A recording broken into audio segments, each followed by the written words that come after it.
បាទសូមជម្រាបសួរនិងជួបគ្នាម្ដងទៀតហើយមកកាន់ Channel BK Media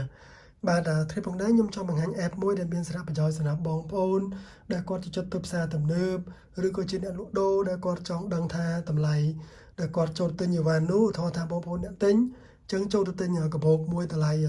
$38ហើយគេ discount 5%តើនៅសល់ប្រហែលដែលបងប្អូនចំណេញប្រហែលដែលជាភាគរយគេ discount នឹងបានអញ្ចឹង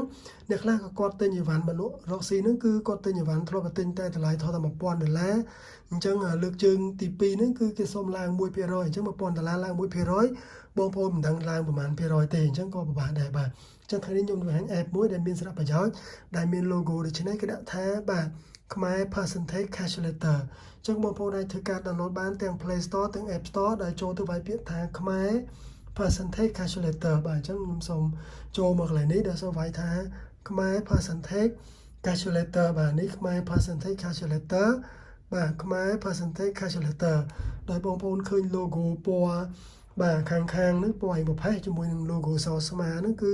ពណ៌ទឹកក្រូចបាទហើយដាក់សញ្ញាភាគរយឡើងចុះបាទអញ្ចឹងខ្ញុំសូមឧទាហរណ៍ជាក់ស្ដែងដើម្បីឲ្យបងប្អូន download កម្មវិធីបានបាទអញ្ចឹងនៅពេលដែលបងប្អូនបើកហ្នឹងគឺមានទូទាត់ដូចនេះ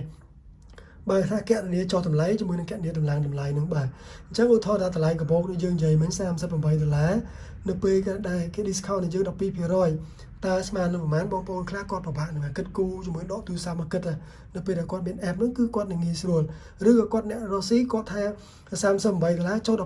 ឲ្យតែអ្នកលក់ហ្នឹងគឺឲ្យតែអ្នកទិញហ្នឹងគឺគាត់យកពីអ្នកទិញតម្លៃប្រហែលគឺគាត់ចុចកន្លែងពាក្យថាកណនីចុះតម្លៃដែលគេដាក់សញ្ញាព្រួយចុះក្រោមនេះបងប្អូនចុចមកគឺនឹងឃើញតម្លៃដែលចុះហ្នឹងគឺបាន4.56បាទអញ្ចឹងតម្លៃបន្ទាប់ពីចុះ12%មកគឺនៅសល់តែ33.44ទេដែលបងប្អូនត្រូវឲ្យទៅគេនឹងបាទអញ្ចឹងអ្នកលក់ក៏គាត់ទទួលពីយើងគឺតែ33.44ទេបាទអញ្ចឹងបើសិនយើងចង់គណនាជាមួយតម្លៃឡើងសញ្ញាព្រួយឡើងនេះបើសិនជា$38គេឡើង12%បាទតម្លៃនេះគឺគិតជាភាគរយបាទគឺឡើងនៅសល់ប្រមាណបាទហ្នឹងបាទអញ្ចឹងគឺឡើងទៅដល់42.56%នៃ12%នេះបាទអញ្ចឹងតម្លៃដើមគឺ38បាទអញ្ចឹងបើសិនជាបងប្អូនចង់គណនាជាមួយតម្លៃចុះបើន័យថា discount ហ្នឹងបងប្អូនគាត់ចុចមកគឺគេ discount យើងចំណេញបាន4.56បាទយើងឲ្យទៅគេអ្នកលក់ហ្នឹងគឺតែ33.44ទេបាទអញ្ចឹងងាយមែនតើអញ្ចឹងបងប្អូនគាត់ជួយចិត្តទៅទិញអីវ៉ាន់ផ្សេងគាត់ដឹងថាតម្លៃកាបូបមួយទៅដល់តម្លៃ100បាទ$131គេ discount ឲ្យយើង19%ចុះអញ្ចឹងនៅកាបូបនៅសល់តម្លៃបានបងប្អូនគាត់ចុចពាក្យ discount មកចុចពាក្យចុះតម្លៃមកបងប្អូននឹងឃើញតម្លៃហ្នឹងគឺបាននៅសល់តែ106បាទចុច11លេខ0នោះបាទមានន័យថាតម្លៃដែលយើងចំណេញបានហ្នឹងគឺគេ discount ឲ្យយើងគឺ24.89%បាទតម្លៃនេះបាទអញ្ចឹងសម្រាប់អ្នករកស៊ីដូចគ្នាថតថាគាត់ធ្លាប់ទិញអីវ៉ាន់បាទ1230អញ្ចឹងមកបាទជើងនេះគឺម៉ួយសុំឡើង1%នៃតម្លៃហ្នឹងអញ្ចឹងបងប្អូនដឹងតម្លៃបានទេបងប្អូនក៏ជួយពាក្យថាកណនីតម្លៃនោះបាទចុចទីមកគឺតម្លៃដែលបងប្អូនត្រូវបន្ថែម1%ហ្នឹងគឺ$12.33បាទ$12.3បាទអញ្ចឹងគឺតម្លៃពេញបូកជាមួយនឹង1%គឺបាទ1242.3%ហ្នឹងបាទអ្នករកស៊ីហ្នឹងតែបើ discount ឲ្យយើង1%វិញបងប្អូនក៏ចុចតម្លៃចុះមកគឺនៅសល់តែ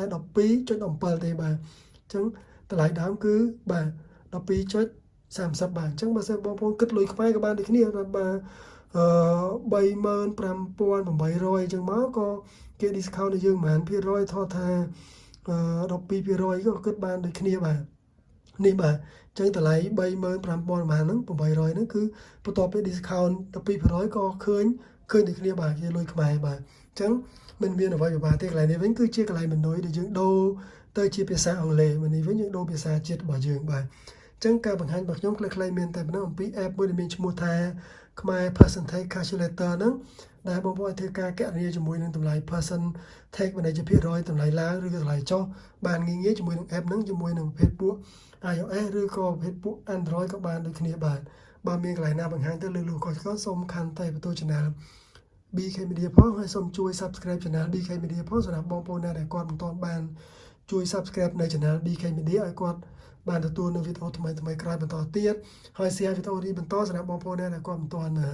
យល់អំពីរបៀបគិតភាគរយឬគាត់អត់ចេះគិតភាគរយគាត់ប្រើ app ទៅគឺកណនីបានយ៉ាងងាយៗបាទជាចុងក្រោយសូមជម្រាបលាបងប្អូន